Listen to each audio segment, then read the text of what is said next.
This also is not a different angle. Can't do that. Yeah. So you gotta do a little perspectives on the angle.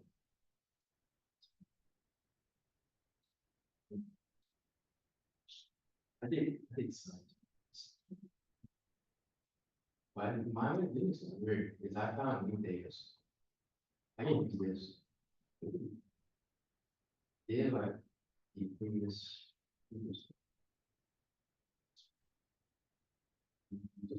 where the state of movement, right?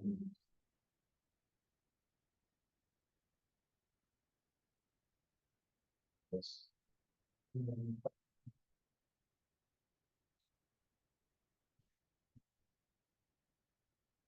I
think that you're really good. You're gonna have to get the videos and use cosine. Use cosine either use.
What's your test the sign?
Yeah,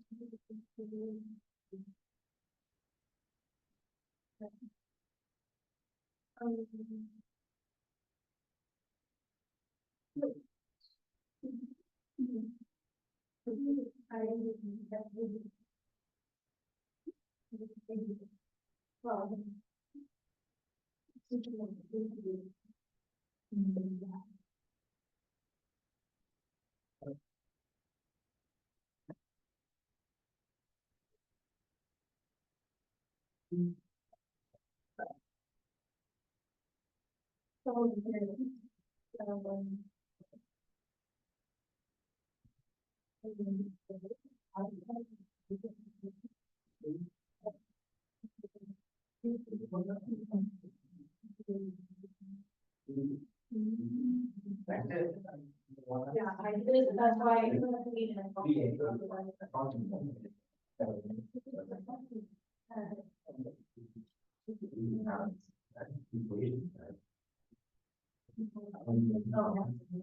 What's up? Question. So, I booked an appointment for advising this week. Do we have access to it?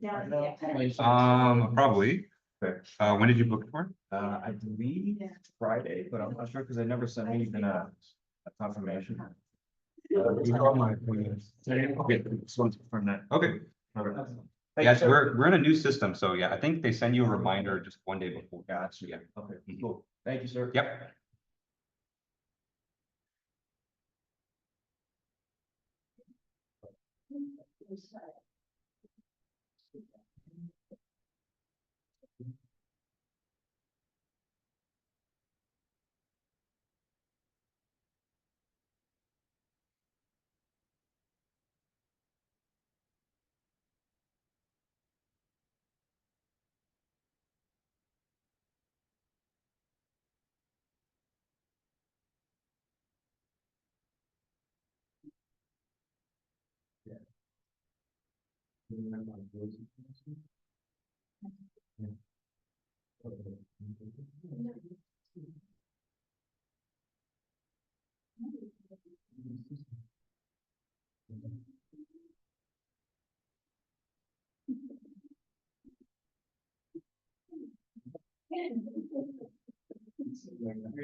All right, it's 4 o'clock. Let's go and get started.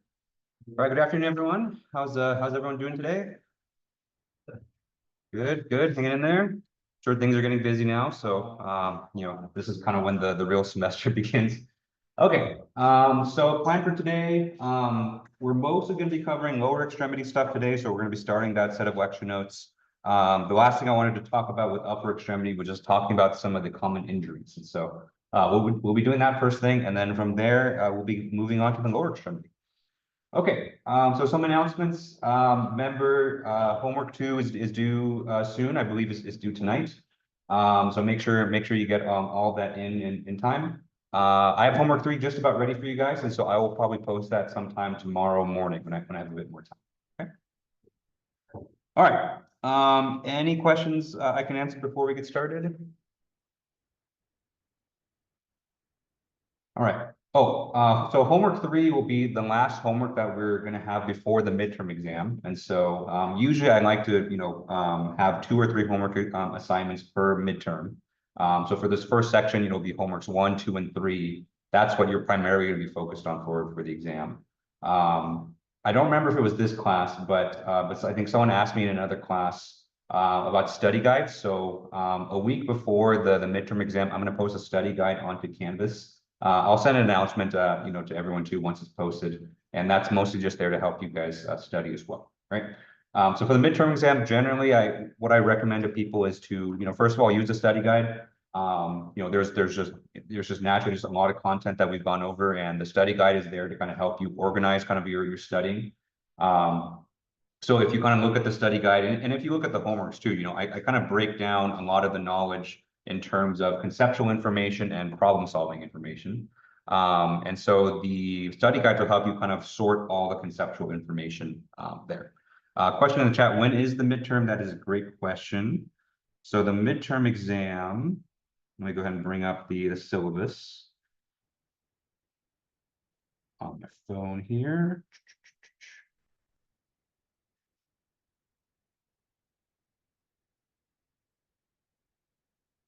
Dropbox is updating. Let me just look on it here. Dropbox were here earlier.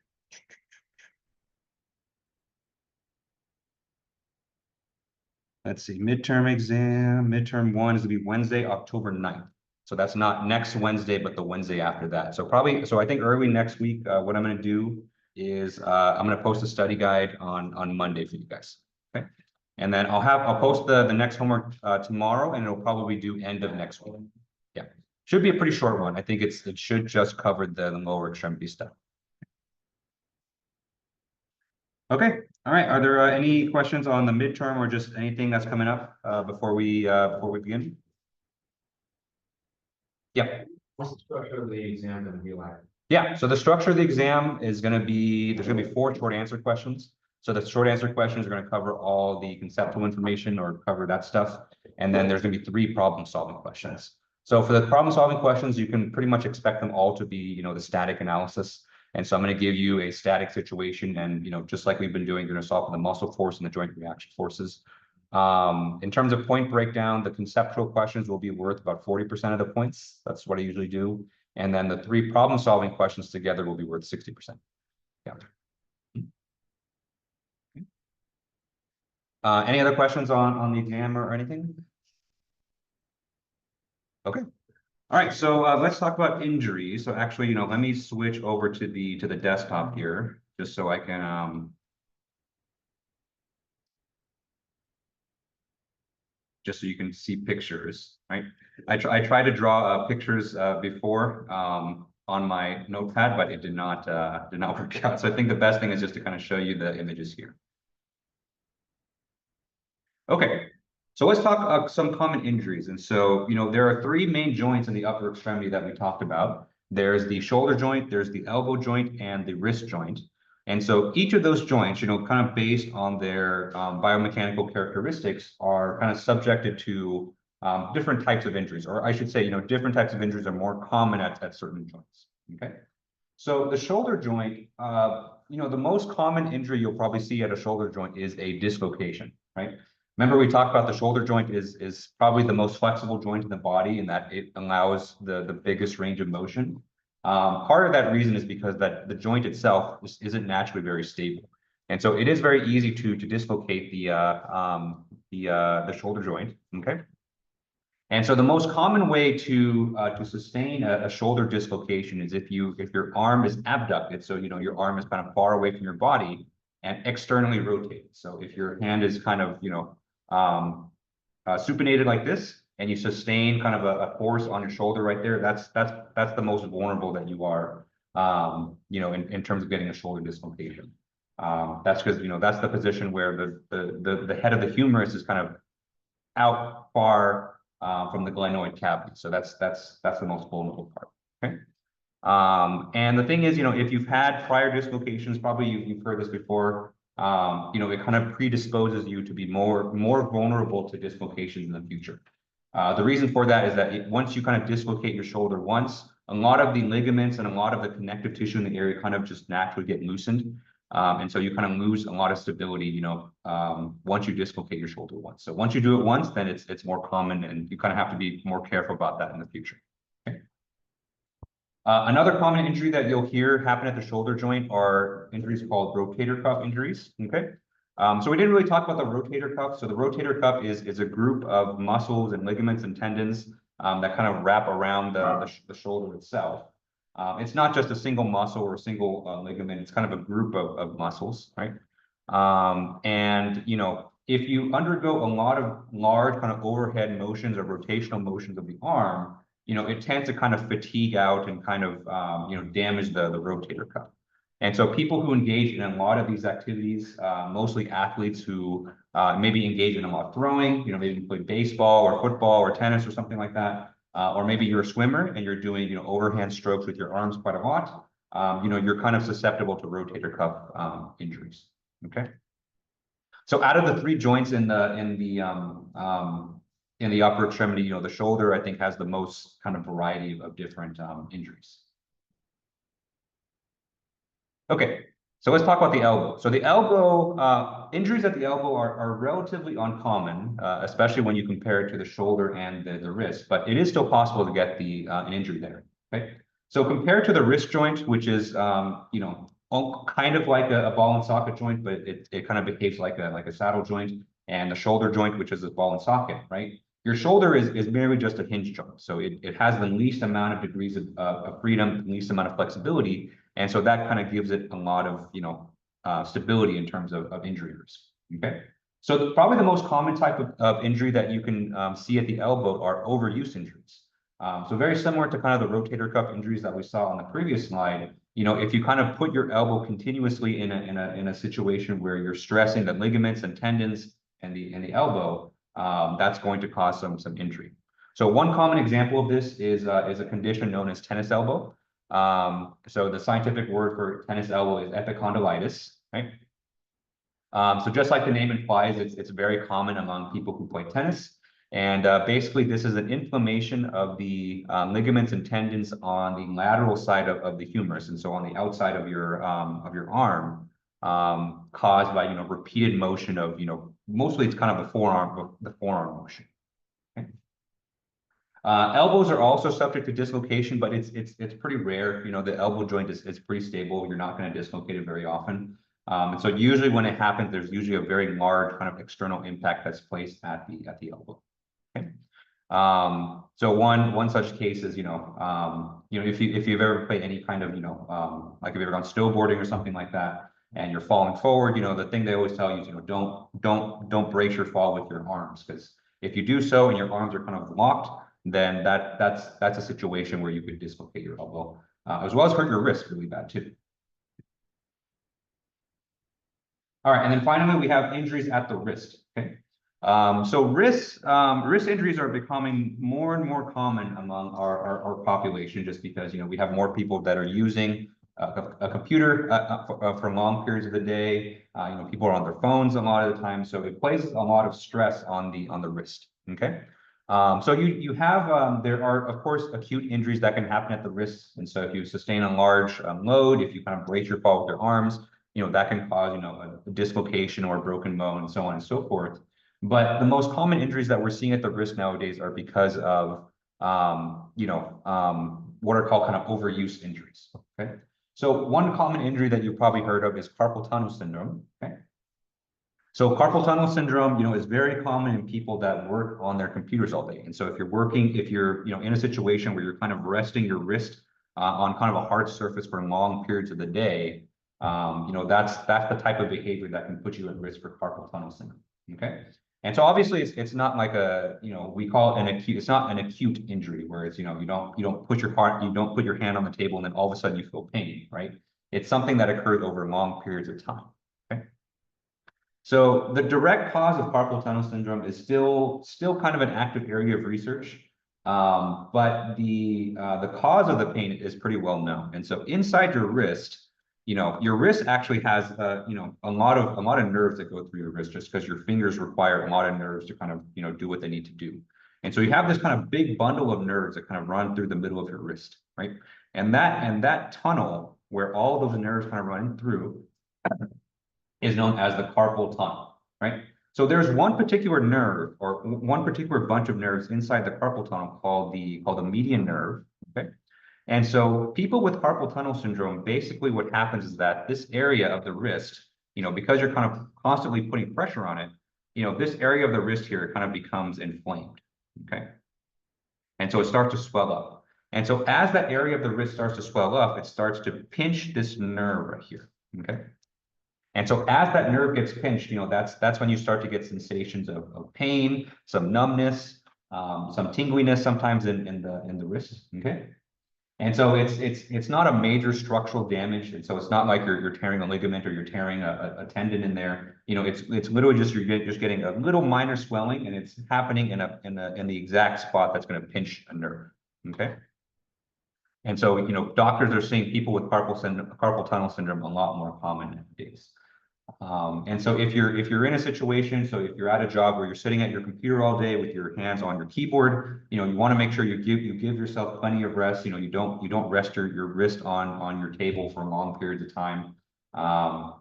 Just to kind of avoid this syndrome, right? So what I have, not here in my office, but at home where I do kind of more work, is I have kind of a little pillow or kind of a little cushion that's right underneath my keyboard. People say that cushion doesn't really help all that much because you're still putting pressure on that nerve. What you actually really need to do is you need to take your hands off the keyboard and kind of walk around for a little bit, about every half hour or so. But the cushion does feel nice. Okay.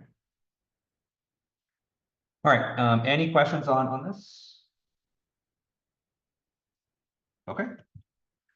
All right, so that's everything with the upper extremity. So I wanted to make sure I talk about the injuries just because it's kind of an interesting thing. Okay, so let's go ahead and move on to the lower extremity. Let me go ahead and bring this this here. Okay, and let's go ahead and move on a couple ones. Okay, so we're now kind of moving on to the kind of the second big area of the body where we're going to be studying biomechanics, right? So we spent quite a lot of time with the upper extremity. We kind of really took our time with the examples, kind of make sure we kind of explained everything. So now it's time to kind of move on to the lower extremity. Okay. So the lower extremity consists of all your body parts that are kind of basically below your hip, and so that is your hip joint, your knee, and your ankle, right? And then in terms of bones, we have the femur, your foot bones, of course, and then your tibia and your fibula as well. Okay. The lower extremity is built very different from your upper extremity. And so if you look at all the muscles and all the bones in the lower extremity, you'll see that they're much bigger than your arms and your your hand bones. Okay, that's because the lower extremity has a very important job that the upper extremity doesn't have, which is weight bearing. Okay, so basically all the weight of your body is being supported by your lower extremity. And if you're in a position, if you're standing up, then your leg muscles and your leg bones have to support all that weight. Otherwise, your body's just going to collapse. Okay? And so because of that, because they're kind of under a constant state of stress by bearing the weight of your body, it kind of necessitates them to be kind of bigger and stronger than your upper extremity. Okay. But the lower extremity also has another very important job. It's responsible for locomotion, right? So getting you from point A to point B, right? Walking places, running places, most people kind of walk around with their legs, you don't see too many people kind of walking around with their hands too much. Okay. Okay, so the lower extremity kind of exists kind of between two worlds here, where on the one hand, your lower extremity has to have a lot of strength to support all the weight, but there still has to be a pretty decent range of motion that's being allowed at the lower extremity as well. Okay. Are you not able to see the slides? People on Zoom? Have I just been talking to my camera here?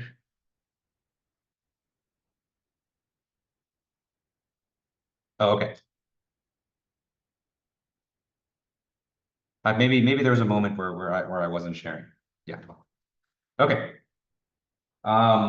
Anyway. Okay. So all the joints in the lower extremity, they do actually allow quite a large range of motion. Not nearly as much as the upper extremity, but there is quite a lot down there in order to make sure that you have locomotion. Okay. But because of the weight bearing, actually, a lot of the weight actually gets placed on your hip joint, right? And so we're going to talk later about how the hip joint is actually the most stable joint in the body. Okay. All right. Any questions on this? Okay. Okay, so let's just quickly review all the bones in the lower extremity. Okay. Okay, so there are 7 bones, or 7 kind of groups of bones that we have here. Okay, so we're going to go from the top and go downwards. So the first bone that we're going to cover is the pelvic bone, and so the pelvic bone is actually it's actually a combination of 3 different bones here. So we have the hip bones, we have the sacrum, which is kind of this part right here. So the sacrum is technically we're considering part of the lower extremity, but it's also kind of the bottom part of the spine. So we're going to come back to this once we talk about spinal biomechanics, next week. Okay. And then we have the tailbone as well. So the tailbone, oops. The tailbone doesn't serve, too much of a structural purpose. It's mostly just there to cause you pain whenever you fall on your butt, right? Okay. But the main aspect of the pelvic bone that we're going to talk about is kind of this cavity right here, where the femur kind of meets with the pelvic bone.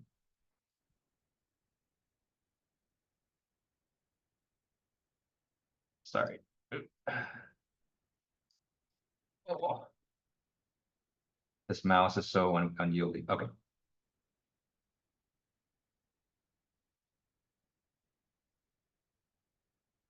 Okay.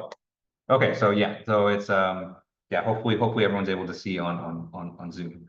Yeah. Okay. All right. So the next bone that we're going to talk about is the femur. So the femur is your thigh bone. Okay. So that's kind of this long bone that's right here. So the most characteristic feature of the femur is this kind of large head that's at the end right there. Right. So it's a little bit hidden. It's a little bit hidden in this figure right here. But the femoral head kind of is this big kind of spherical thing that kind of fits into that socket right there. Okay.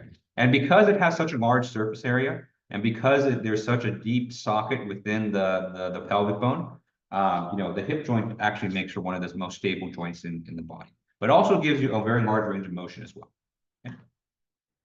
All right, so the next bone that we have here is the patella bone. So the patella is, the kneecap bone right here. Okay. So its main job is to cover and protect the anterior surface of the knee joint. Okay.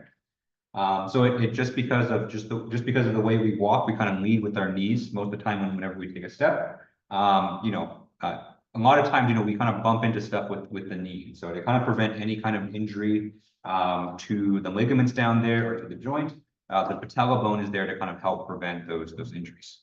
Okay. All right, so the next bone that we have is the tibia. So the tibia is this kind of large bone that kind of is mostly kind of in the back right there. Okay. So that's one part of the 2-part lower leg bones there, right? So the most characteristic aspect of the tibia is this kind of shelf right here. Okay.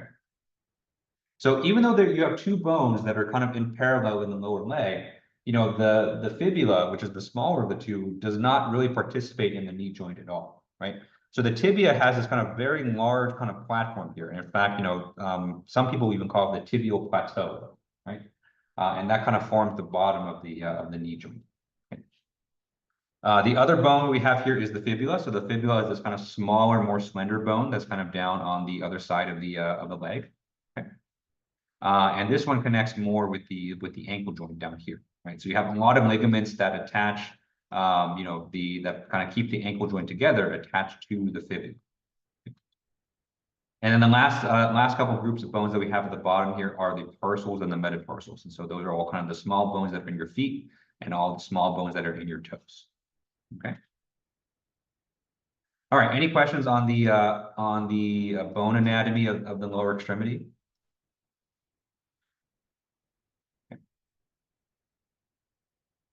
Okay. Oops.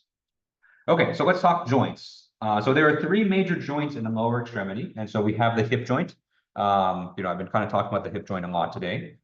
So the hip joint is the joint that occurs between the femur and your pelvic bone. Okay.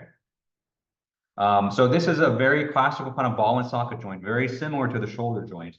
And so it allows for a lot of a range of motion. And so the main motions that we're going to talk about are extension and flexion. Extension and flexion means, you're basically kind of kicking your foot out in front of you. Okay. There's abduction and adduction. So that's moving your legs kind of laterally out to the left and to the right. okay? And then there's also medial and lateral rotation. So if you kind of twist your foot around, that's all that is out of the hip joint, right? So a lot of the complex movements that we can do with our legs are thanks to kind of the flexibility of the hip joint. Okay. All right, the next joint that we have here is the knee joint, and so the knee joint is very similar to the elbow joint. And so it's mostly a hinge joint that allows kind of extension and flexion of the knee. But there is some sliding motion that can occur at the knee as well, right? And if you've ever been to a physical therapist, or maybe it's just happened to me a lot because I've hurt my knees a lot growing up, your physical therapist will do kind of like a sliding test where they'll kind of grab your lower leg and kind of try to pull it out, kind of see how stable the ligaments are in the knee. Okay. The knee is actually a very fascinating joint in that it's actually mostly held together for the most part by ligaments. And it's very common for those ligaments to get hurt. Okay. All right, so the last major joint in the lower extremity that we'll talk about is the ankle joint. Okay. And so the ankle joint is kind of a combination of the tibia, the fibula, and the tarsals, right? So there is, the ankle is mostly there for hinge-like motion. So you have dorsiflexion and plantar flexion of your foot. But it can also rotate as well, right? So you can kind of twist your foot kind of laterally inwards and laterally outwards as well. Okay, so those are the three main joints. So for the examples that we're going to do, we're going to focus mostly on the hip joint. We're going to do at least one example with the knee joint as well. The ankle joint, we'll kind of mention in passing, but most of the interesting biomechanics stuff is at the hip and the knee joint. Okay. All right, any questions on this? Okay. All right, so let's talk ligaments. And so, this is mostly focused on the knee, okay? So, like I mentioned, the knee is very interesting in that it doesn't actually form a great joint, right? And so if none of these ligaments were to exist at all, it would be very easy to kind of pull these bones apart. You can pull them apart, slide them past each other in every direction. So, the knee is very much a product of all these four ligaments. Okay. And in fact, these four ligaments are the ones that, if you play sports, if you kind of follow sports, you'll hear people kind of hurt these ligaments on a regular basis. Okay. So these four ligaments here actually come in two groups of two. Okay. So we have the collateral ligaments, and so the collateral ligaments are the two ligaments that are on the outside surfaces of the knee. Okay.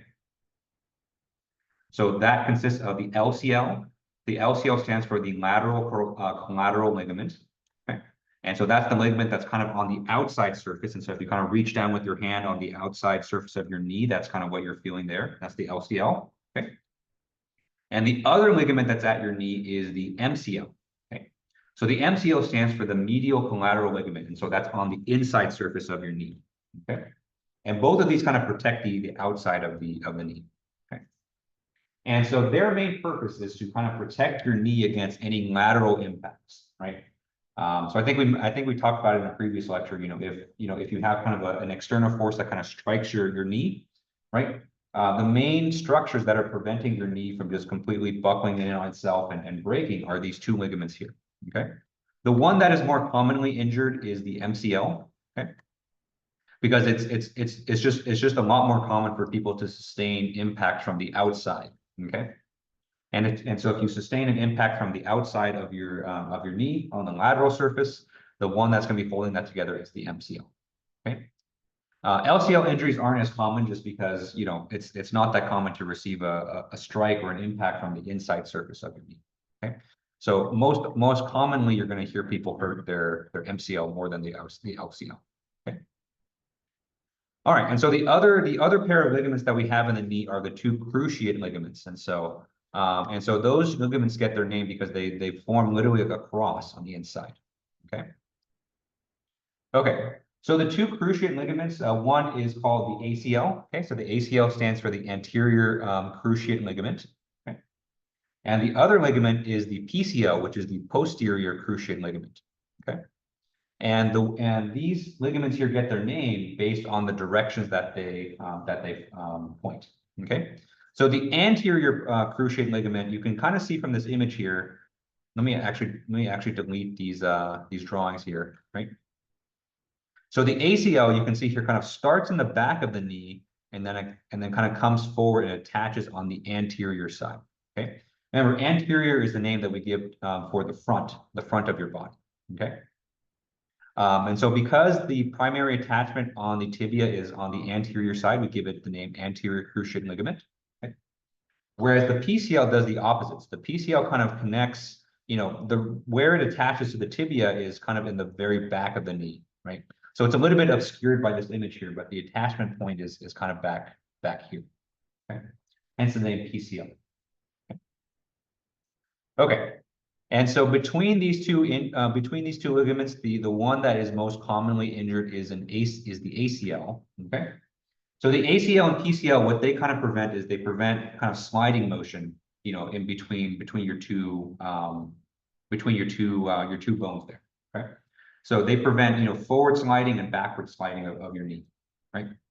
And so the one that actually prevents forward sliding is the ACL. Okay. And so if you have a situation where your lower leg is going to slide, forward relative to your femur, the ligament that prevents that is the ACL, right? And so that situation is more common for injury than the PCL. And so you're going to hear people tear their ACL a lot more commonly. Okay. The other kind of interesting thing about the cruciate ligaments is that the interior of your knee actually does not get that much blood flow. And so if you ever tear your ACL or hurt your ACL, it's a very, very long recovery process because the body doesn't have a lot of good mechanisms to repair those ligaments just because there's just not a lot of blood flow to that area. Okay. If you sprain your MCL or if you tear your ACL or your MCL, that's you can recover from that one a little bit more quickly just because there's a little bit more blood flow that occurs on the outside of the knee. But if you hurt your cruciate ligaments, you might be looking at maybe a full surgical replacement, and then you're looking at a rehab period of at the very least maybe 7 to 8 months. Okay. Okay. Any questions on the ligaments of the knee? Okay. All right, so a few other kind of interesting soft tissues here. Let me start with the meniscus, just because it's labeled here. Okay. So the meniscus is not really it's not a connective tissue, so it's not a tendon, it's not a bone, or it's not a tendon, it's not a ligament. Okay, so the meniscus doesn't serve the role of connecting two muscles to each other, muscles to bones or bone to bone, right? So that's why it kind of has its own name. But the meniscus kind of acts almost like a cushioning pad, like a shock absorber. Okay, so the meniscus, it's basically a piece of soft tissue that exists right on the top of your tibial plateau. Okay, so you can see that there are two here. So there's the lateral meniscus, which is on the outside surface of the tibial plateau, and the medial meniscus, which is on the inside surface. Okay.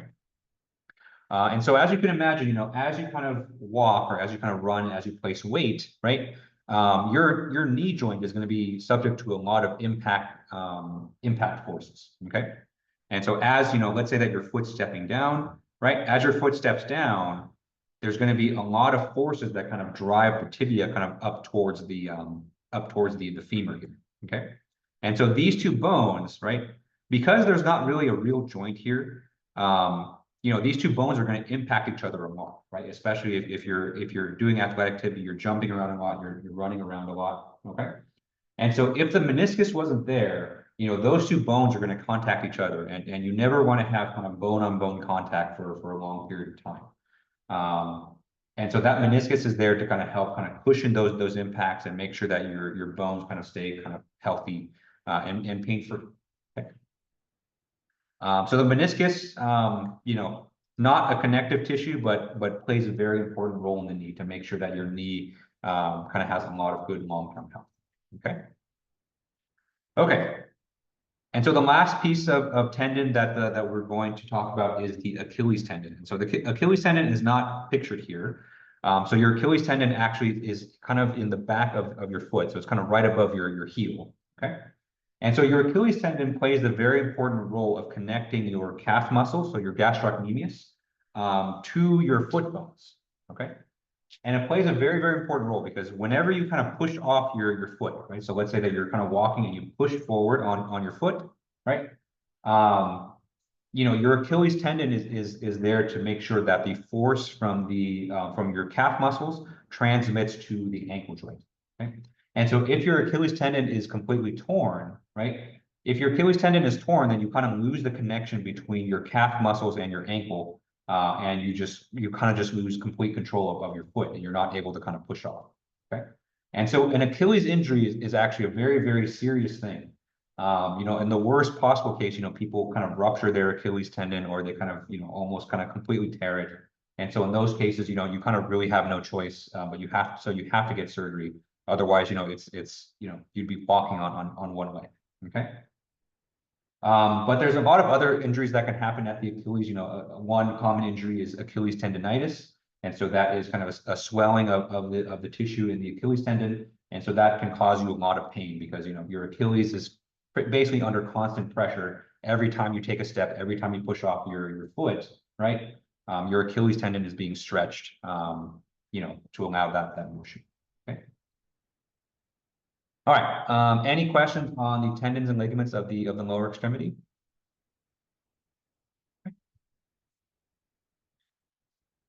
Okay. So I think we have one more. Oops.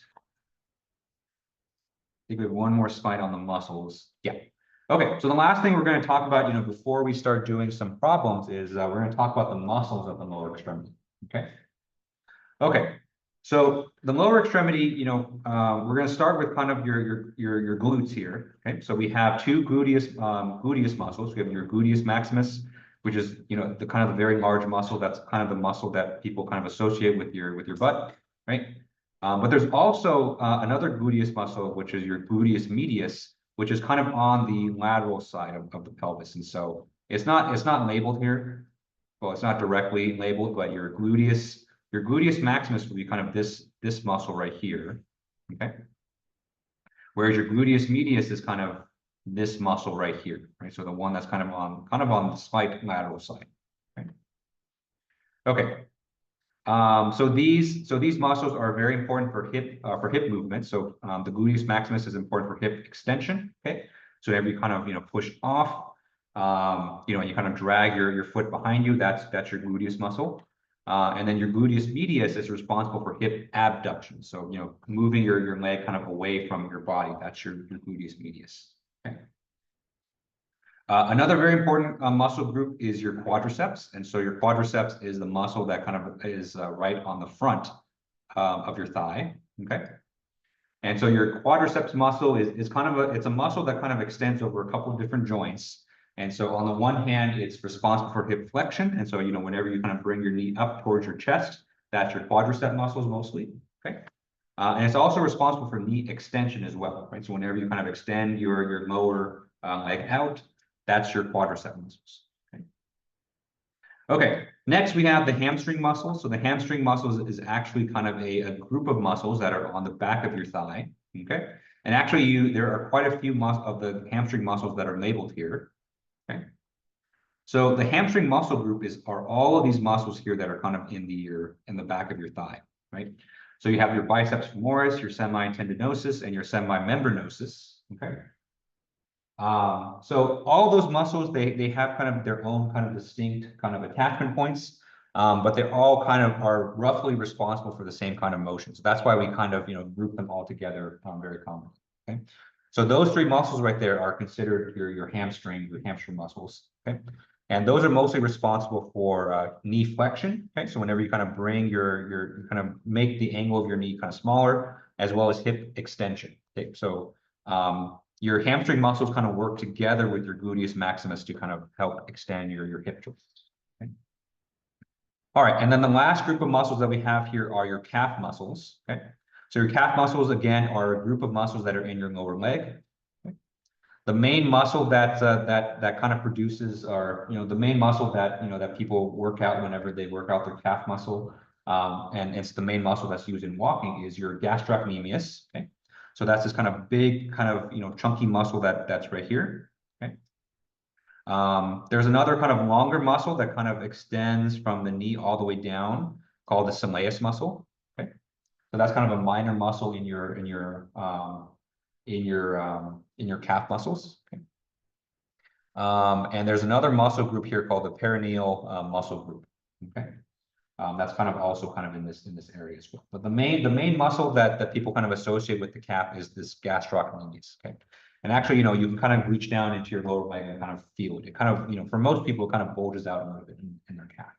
Okay. And actually, this figure right here actually gives a really nice image of the Achilles tendon. Okay. So the Achilles tendon is this kind of big piece of connective tissue right here. Okay. So you can see it's the main tendon here that connects your gastrocnemius to your ankle down here, right? So the Achilles tendon kind of attaches right at the top of your heel, right? And so in the worst cases, if you kind of rupture this Achilles tendon here, there's no way for this gastrocnemius muscle to, affect the ankle joint down here, right? And if you don't have access to your gastrocnemius, you can't do any plantar flexion. You basically can't walk, right? Besides the fact that it will be extremely painful, right? For a lot of people, if you tear your Achilles, the pain is kind of so high that, you don't even really think about your loss of range of motion. All you think about is just kind of, alleviating that pain. Okay. All right. Any questions on the muscles of the lower extremity? Okay. All right. So let's go ahead and jump into the nodes now. Okay. So now that we're kind of finished talking about, we're kind of finished introducing the lower extremity. Let's go ahead and start doing some problems. Okay. Oops.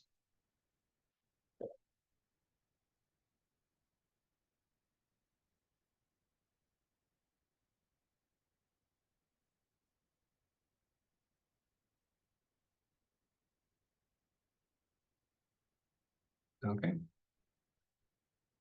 Okay, so let's do a few problems, a couple examples today before we head out.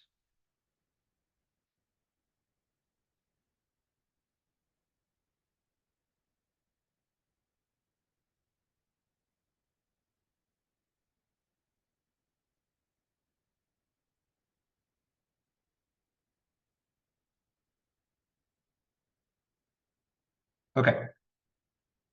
So we're going to start with the hip and then kind of work our way down to the ankles. Okay, so this first example that we're going to talk about here is a problem that kind of illustrates the stability of the hip joint. Okay.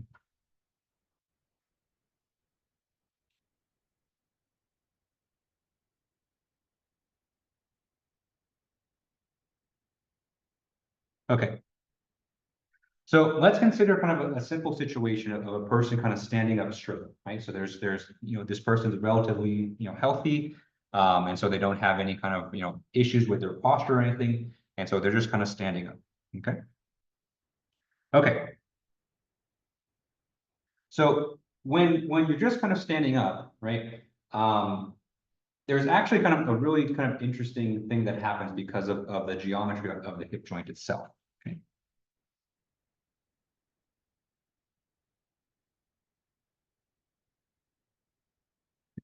And it really kind of has to do with the orientation of the femur.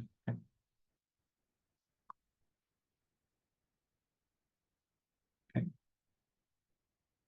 And so the femur, one of its greatest characteristics is that very large head, right? But because the head is so large, the femur itself, doesn't actually kind of stand up straight. So the femur itself is kind of angled a little bit. And that's mostly just to make sure that the femoral head kind of is in a stable position. Okay?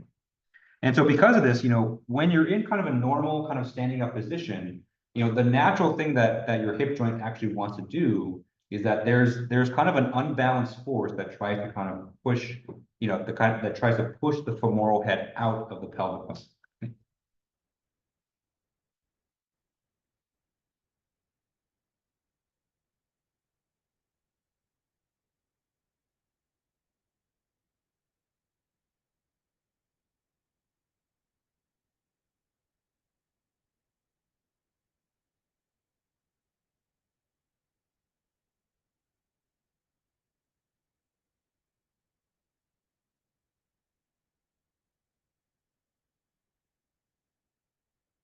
Okay. So let me kind of draw the image just so that you can see. Okay. So the femur kind of comes in, it's a little bit slanted. So we have the femoral head that kind of looks like this, okay? And then the pelvic bone kind of surrounds it like this. Okay. Right. And so, you know, if the femurs are supporting the person's weight, right? We're going to assume that the weight kind of acts at near the centroid of the person's body. Okay. So this WT here is the weight of the person.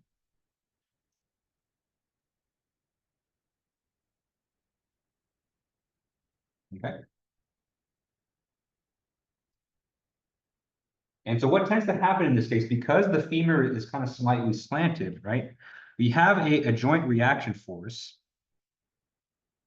And if we think about the joint reaction force on the hip joint, the reaction force kind of goes in this direction here. Okay. Right. So that's the reaction force on the hip joint, or excuse me, that's the reaction force that the femur is putting on the pelvic bone. Okay. And so because the femur is kind of the subject of this analysis here, right? Just imagine, you know, just because of Newton's third law, there's going to be an equal and opposite force that's being applied in that direction that's going to be placed on the femur. Okay. Okay. So this force right here, this is the reaction force.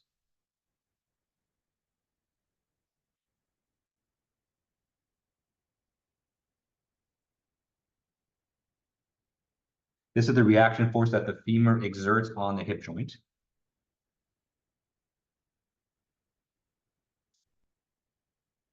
Okay. And so for this problem, you know, because of the geometry of the hip joint, we're going to actually assume that we know the direction of this reaction force, which is not common, right? So usually when we do these problems, we don't know what direction the reaction force is. In this case, we're going to assume that we know the direction.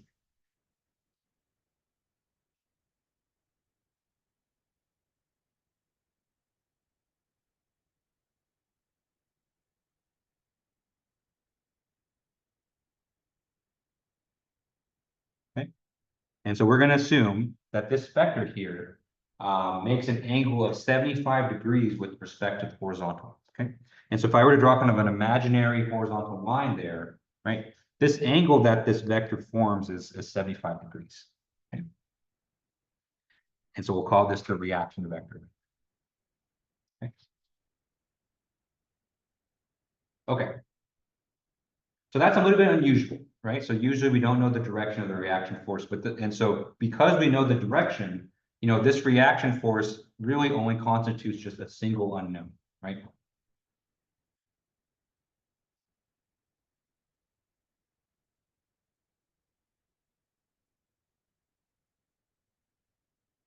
Okay.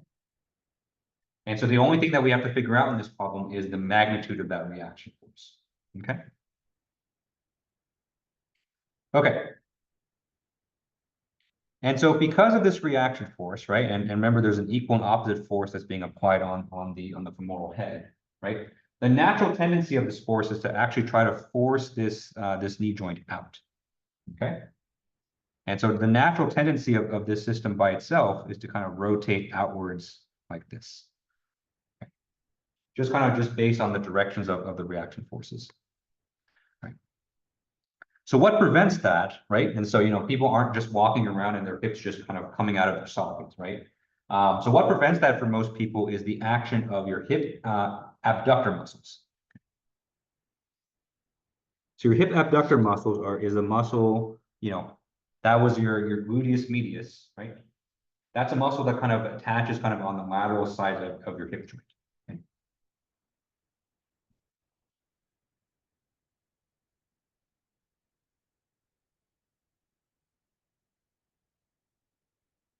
Okay.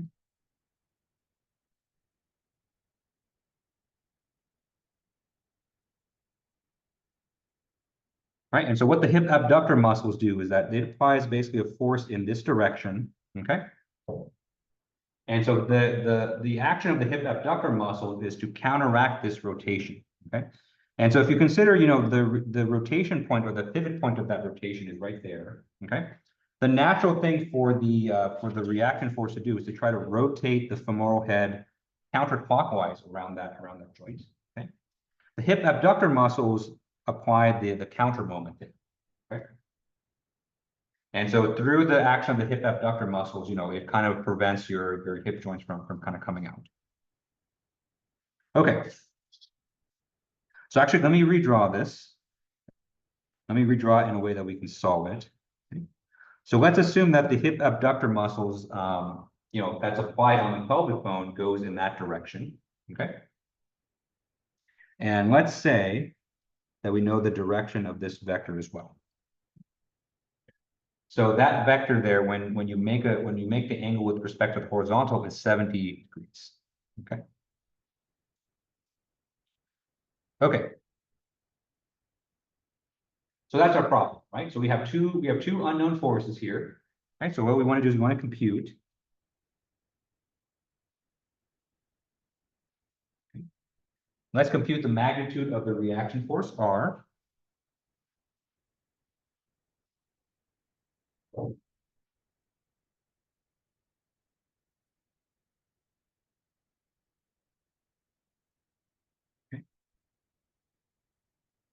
And then two, let's also compute the magnitude of the hip abductor muscle.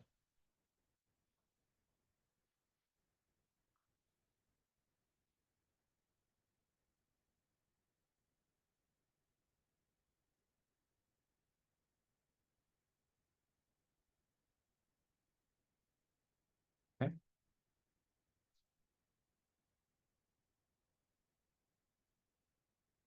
All right, let's talk about our givens. Okay. So we have quite a lot of givens in this in this problem already. Okay. So the first thing that's given to us are the directions for all these vectors.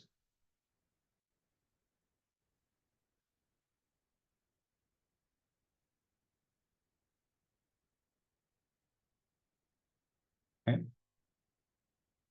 So we know kind of the angle that those vectors make with the horizontal, so that's good. Okay.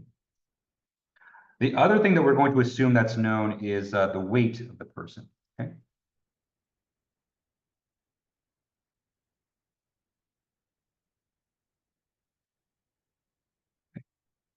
And so in the figure, we denoted the weight of the person as WT. And so we're going to assume that WT is 300 newtons. Okay. So about an average weight person. Okay. Okay.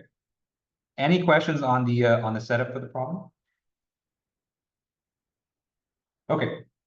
All right, so let's go about solving this. And so this is quite a unique problem. I'd say more so than any of the other problems that we've done. We're really kind of getting into the anatomy of the bones themselves.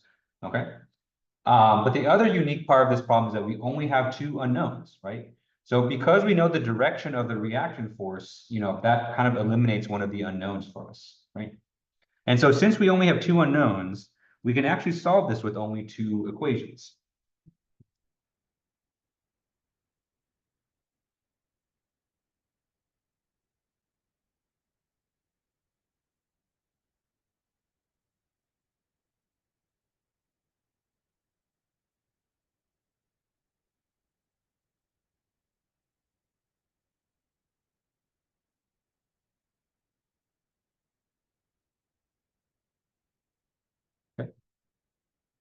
Normally, when we write out our equations for static equilibrium, we have three of them, right? So we have the sum of the forces in the x direction, some of the forces in the y direction, and some of the moments around a particular joint. Okay. So for this problem, just based on what we're given, we don't really have a lot of the geometrical quantities. We don't have a lot of the lengths, and so it's going to make computing the moments a bit difficult. Okay? So let's use our force equations for this, because for the force equations, we don't need to know any distances. We just need to know the directions and the magnitudes of the forces.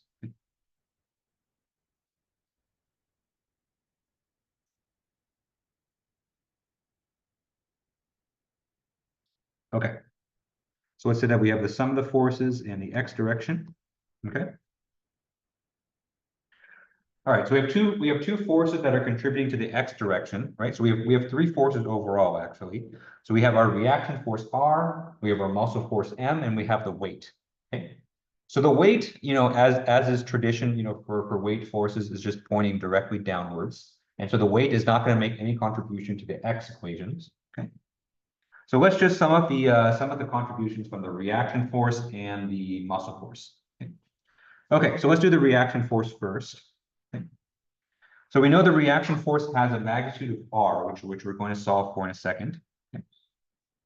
And if we want the horizontal component of that, right, we look at the angle that's given to us. And so the angle that's given to us is 75 degrees. Okay. And so to get the horizontal component of this vector, we're going to take R multiplied by cosine of 75 degrees.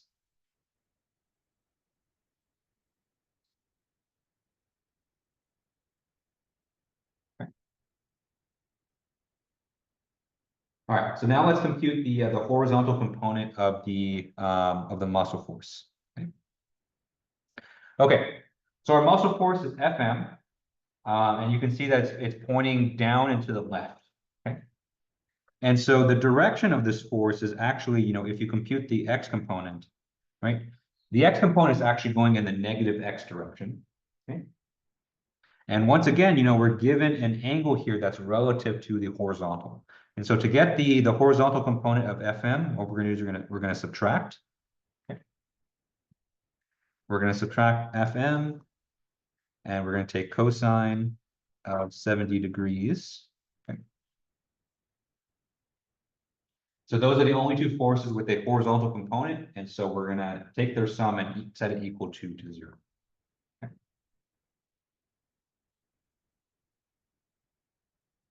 Okay.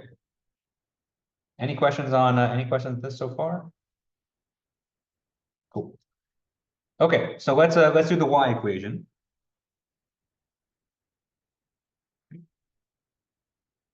So we're going to do the same thing we did for the x equation, except we're going to take vertical components. Okay. And so for the r vector, let's check the r vector. We can see here it's pointing up and to the right. Okay. Its vertical component is going to be obtained by taking the sine of 75 degrees. And so this is going to be r sine 75 degrees. Okay. Then we have the contribution from the muscle force. And so the muscle force is going to be a minus Fm sine of 70 degrees. Okay.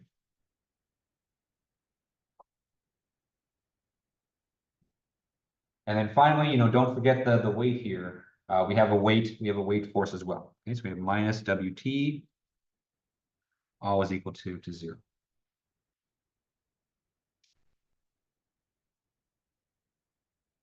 Okay. So we have two equations here, and these two equations can be used to solve for the two unknowns R and Fm. Okay. Okay. So this is pretty straightforward. It's kind of just plugging and chugging here. So I'm just going to skip to the result. Okay. And so if Wt is equal to 300 newtons.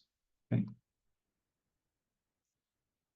All right, we kind of work through the math, we evaluate the trig terms and all the good stuff, right? What we get is a reaction force of 1177 newtons. Okay. And then as for the muscle force, what we get is 891 newtons.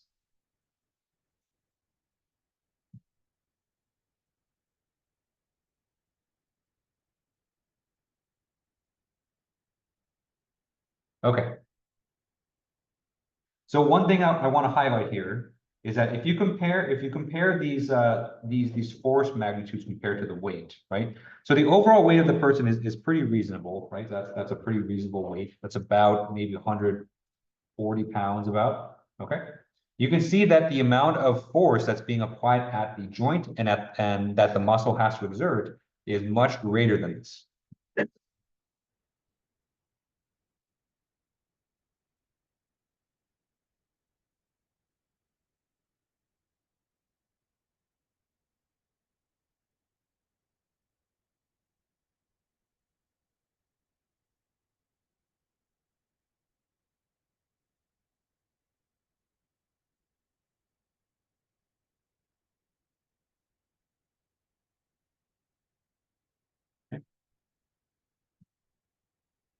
And so you might think that this is a typo, right? But it's not. This is actually pretty normal. So it's very normal for your muscles and your joints to exert much higher forces than any kind of external load, or in this case, not even an external load. It's just the person's weight, right?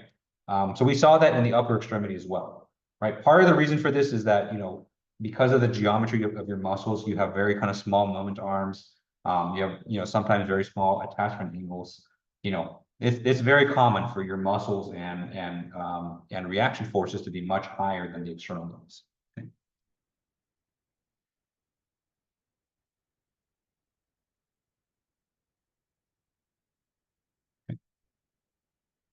In fact, scientists have actually measured it. So they've measured the reaction forces and the force in the hip abductors inside a person, as a person's kind of going about their day. Okay.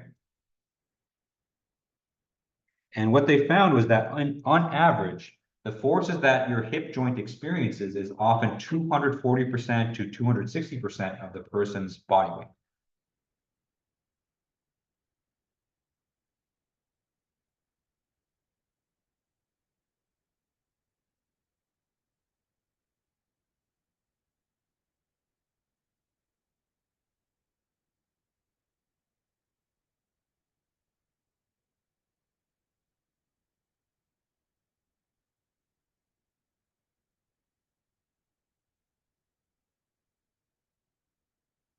Okay.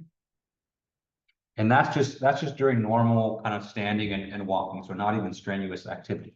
Okay. If the person were to undergo strenuous activity, then this force, of course, is going to jump up.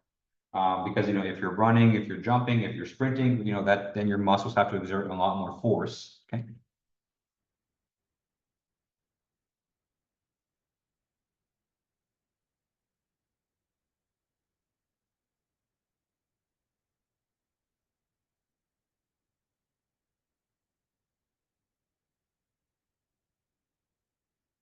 Okay. So this can jump to anywhere between 430% to even 860%. Maybe you're about to take off and jump really, really high. Okay. So for a single joint, that is a tremendous amount of weight. Okay. And so that's part of the reason why your hip joint is so strong, is because they have to kind of sustain these weights, sustain these forces on a regular basis. Okay. Okay. Any questions on this? Cool. Okay. So that's kind of the typical case, when a person is healthy. Okay. And so as you can see, a really kind of important part to kind of just kind of a posture and standing up is a healthy hip abductor muscles. Okay.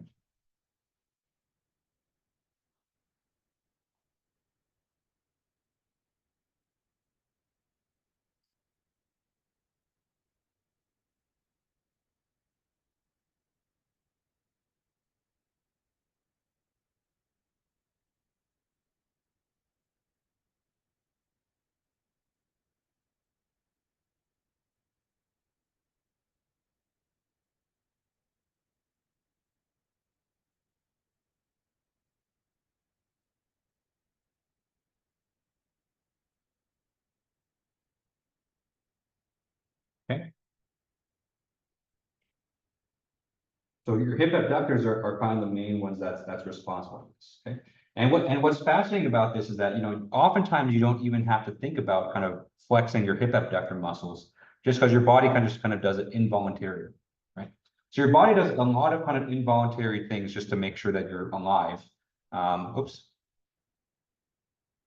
Did the bulb die?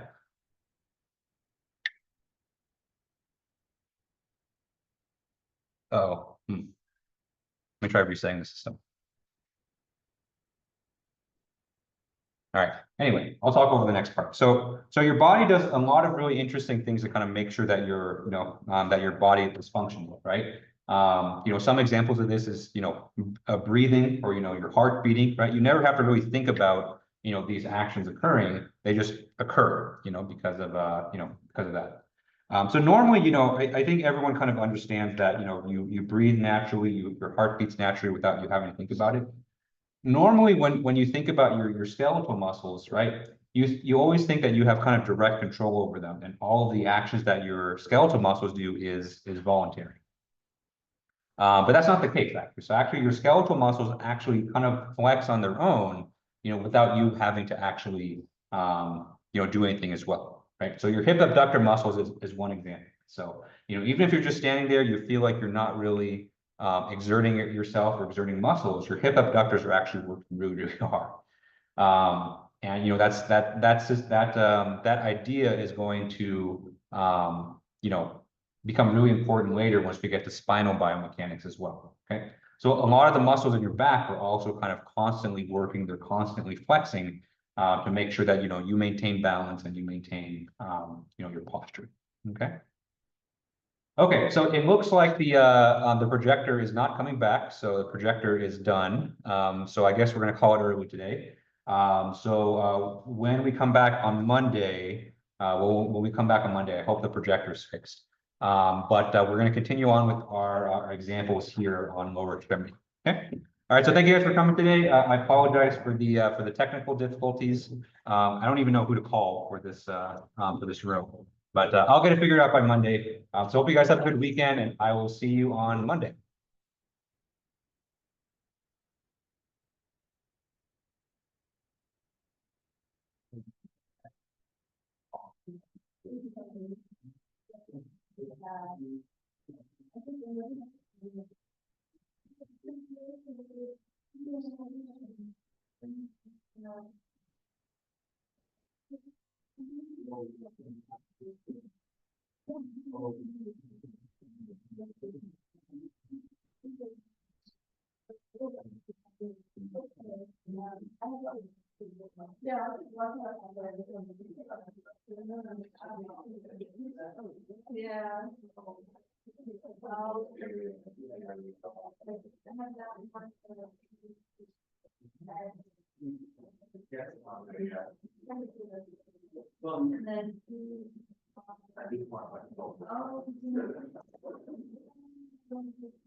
Hey, how's it going?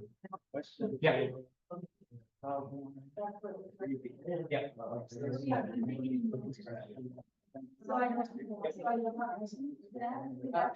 Yeah.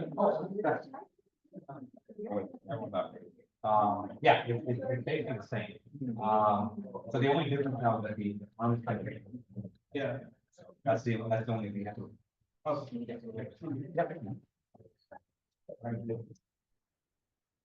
Okay, I have no idea what happened, but I guess it's bad, but it's okay. Everyone left already, so we're good. Yeah. Thank you. Yeah, see you guys. Have a good weekend. That was so weird. I have no idea why it did that. Whatever. Everyone go home early.